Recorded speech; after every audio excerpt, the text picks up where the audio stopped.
Everyone, thanks for tuning back into the channel. The topic of the video today is how corporate America is slowly destroying your soul. Guys, if you're new to the channel, I used to be ranked third in the world in Call of Duty, but in real life, I was an absolute loser. I went on a massive self-improvement journey over the last decade, and I created this channel to give back and to share the advice and the things that I learned along the way. So, guys, we're going to start with 13 reasons today why the corporate world is terrible and is draining your soul. So, guys, hopping right into point number one, pointless meetings. Guys, oh my God, I actually had a mug that was gifted to me at the beginning of my career. I thought it was funny, but now I look at it and it just makes me sad. The mug said, "I survived another meeting that should have been an email." And gosh, is that so true, guys? You know, we have our calendars filled with pointless meetings that could not just last 30 minutes, but should last 3 minutes if people just got to the point, right? And, you know, even I remember last Friday, I had 3 meetings. All of them are pointless. They should have been an email. So guys, pointless meetings. And think of all the time wasted in our life with pointless meetings. Reason number 2, guys, that fake corporate culture. Blech. Companies, they preach values like integrity, collaboration, but they really reward people that climb the ladder at all costs, right? They have these, core values of trust, customer success, customer focused, integrity, collaboration, right? But it's all BS. It's usually just very, very toxic. A lot of people, backstabbing. And so, that culture, a cultural fit, right? Whenever they want to let you go, or if you're, don't get a certain position or promotion, it's just the cultural fit, It's always like a BS way to just have like no real reason that they wanted you. It's just all cultural, right? Screw the culture, guys. Number 3 is one of my least favorite. It's team building events. Oh my God, are these gut wrenching and so cringeworthy?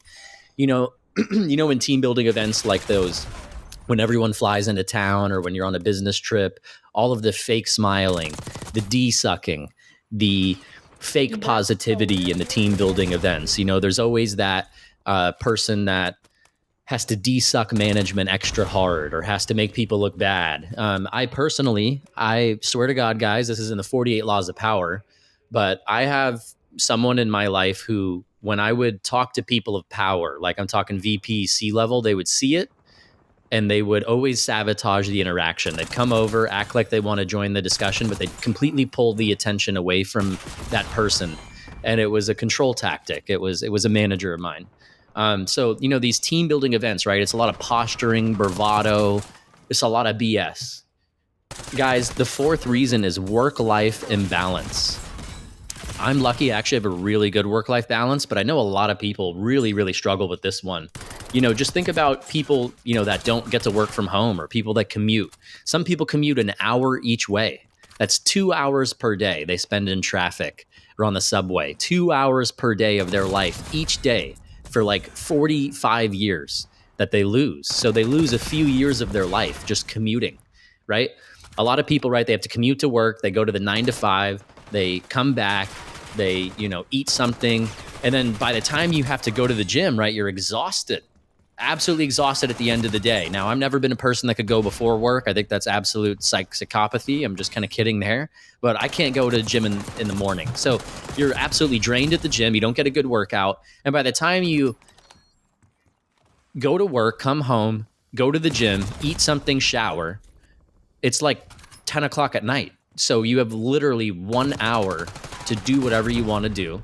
That's why a lot of people go to doom scrolling, Netflix, smoking weed, watching stuff they shouldn't watch, if you know what I mean, on the hub. And, you have no time to pursue your side hustles, your side passions, or to build a side business to escape the matrix. Point number 5, guys, is a lack of purpose, which goes into what I just said, right? So you're pouring hours into increasing shareholder value. You're pouring hours into making the CEO richer, right? But you're not pouring hours into kind of your purpose, your passion, or building your own side business, right? You just don't have time for it in a lot of these jobs.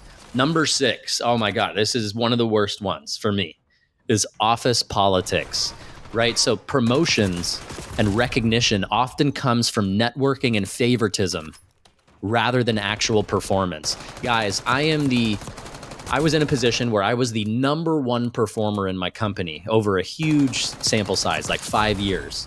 And there was one guy on my team. He was just the absolute D sucker. The boss loved him. He had moderate success, but nothing like mine. And he's always the one that, everything went right for him. He'd always have the boss um, on his side. He'd always have, these certain power positions. So, in a perfect world, the only thing that would matter is performance. But guys, that's not how it is. It comes down to politics. I worked at a company where they said, "Hey, Eric, what are your goals here?" A different company. And I said, "Oh, I want to get promoted one day and work on XYZ team." And they said, "Good luck. Just so you know, it's a popularity contest here." I'm telling you guys, this company was, every day after work, there were social outings.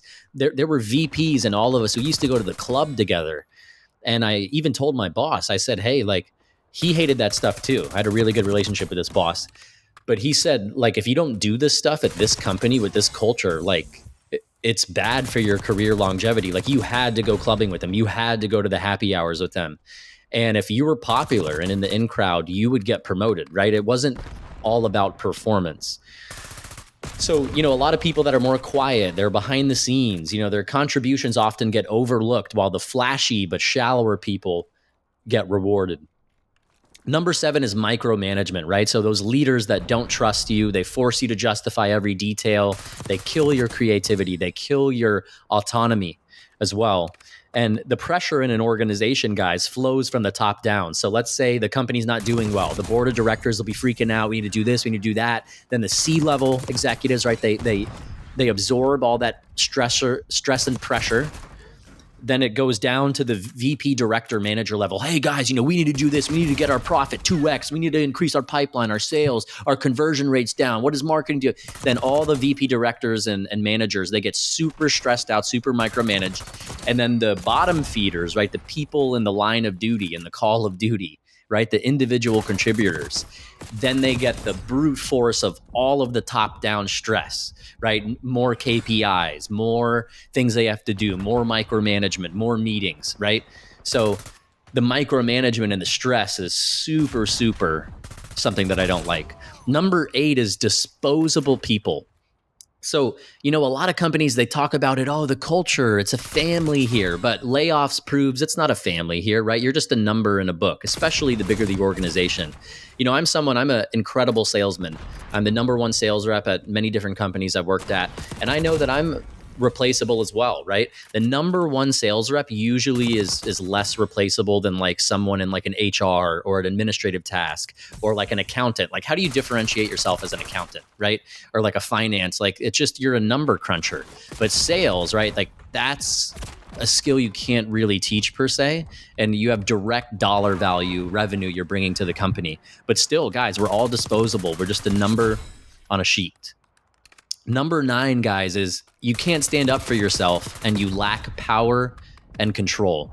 This is something that has slowly sucked my soul away, maybe more than anything on the list so far.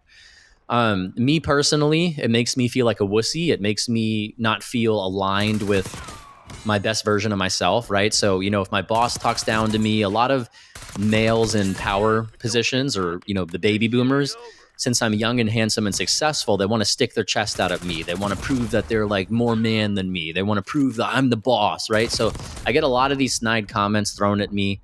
An example of one is, I know he's kind of joking around, but a C-level person, told me, "If you haven't seen the movie Rocky, you're not a man. So you're not a man. You haven't seen the movie Rocky. You're not a man." And I realized, he just had to bigger dick me. That's what it is. He had to puff his chest out at me for his ego. What I wanted to say is, really? So if I haven't seen a movie, I'm not a man? Dude, I do way more important shit than watch movies. I go to the gym. I bang hot chicks. I do this and that. I said, that's more manly shit than watching a movie on the couch. Come on. But if I said that, right, I would be destroyed. My longevity at that company with this person of power. So there's so many examples, guys, where I can't talk back, right? I talk back way more than the average employee, but it does nothing but cause resentment, is what I've learned, right? If you really speak your mind, if you disagree, if you talk back, if people make fun of you, you stand up for yourself, right? A lot of people, it's just going to make your life even harder. So, at the bar, or in my personal life, right? I'm a no BS kind of guy, right? If you don't treat me right or you're disrespectful to me, I'll say, hey, bro, like, what the F did you say? Like, listen, like, if you do that one more time, I'm never talking to you again. But in the office, you can't say that to your boss, right? And you have to work with these people indefinitely. So it's just something that really sucks my soul, is not being able to stand up for myself with some of these people.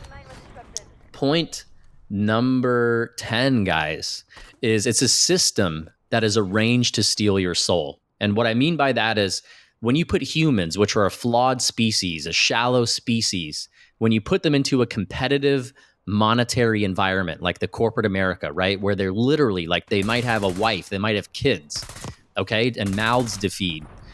And it's their livelihood, right? And when you put everyone in that environment, it creates office politics, it creates gaslighting, it creates stealing credit, it creates backstabbing, it creates ego contest, it creates a lack of, kind of mutual support. It creates toxic management. Power corrupts. I've seen people that get promoted to management, the power gets to them and they become they completely 180, Jekyll and Hyde, horrible people, right?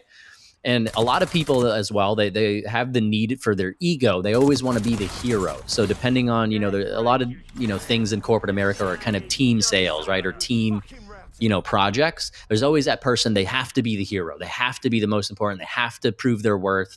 And it just is a system, again, that when you put all these people together with their livelihoods on the line, their futures on the line, it's a toxic environment to exist in. It really is. So guys, those are 10 so far. I'm going to go on to the final 3.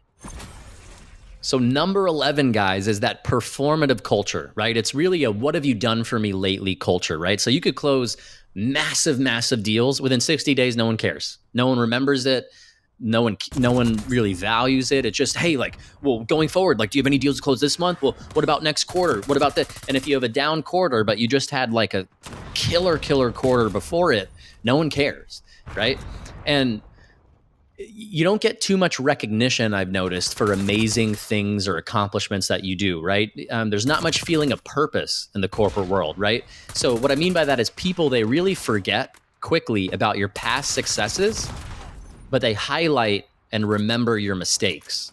So again, if you're not doing a good job, if you're making mistakes, they really remember that. They'll remember that for months, years, but they don't really remember, how you were the lead sales rep the last 2 out of 4 years or the last 3 out of 5 years, right? If the 6th year you're just doing terrible, no one cares. It's what have you done for me lately?